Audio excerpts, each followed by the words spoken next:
Hi, I'm Chelsea, for those who don't know me. I'm one of our young adults here at Citywide. Whilst planning this service, we thought it would be a good idea to ask a question about God and faith on social media to illustrate how it can be difficult to stay on the narrow road in today's society. So we decided on this question: why does God let bad things happen? So we got Pastor Matt to post it for us on his Facebook to see what interesting responses we would receive. So most of the responses we received focused on the idea of free will. One person commented, "Free will. We choose the evil again and again and again." Another commented, "I think if he didn't, we would all have to be robots with no free will, no power of choice. And then we wouldn't be able to choose to love him." I found this last response interesting, as it wasn't just being optimistic for the sake of optimism. It made logical sense. Moving on, the next comment reads, "My understanding is that God gave us free will, and in doing so, he surrendered control to us. We can be influenced by him if we let him and ask him to do so, but we cannot be controlled by him. Meaning if we choose to do things and don't or won't ask him to be involved, influence, or guide us in that, then bad things can happen." So, to sum up the response with another comment someone posted.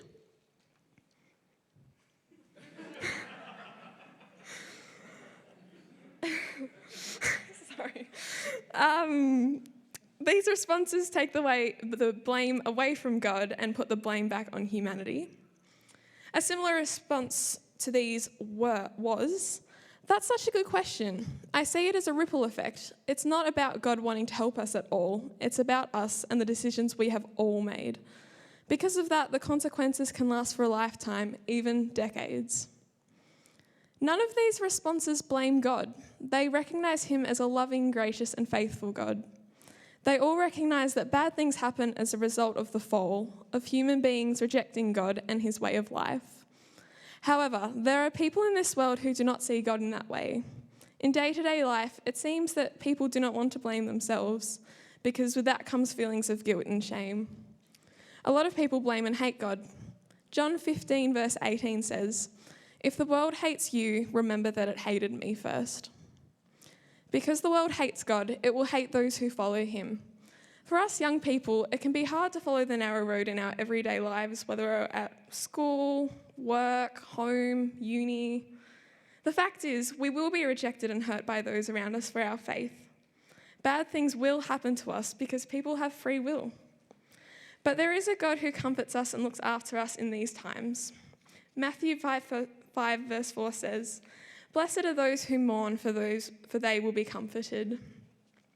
And 2 Corinthians chapter 1 verse 3-4 says, "All praise be to God, the Father of our Lord Jesus Christ. God is our merciful Father and the source of all comfort. He comforts us in all our troubles so that we can comfort others. When they are troubled, we will be able to give them the same comfort God has given us." So there's one final Facebook comment I would like to leave you all.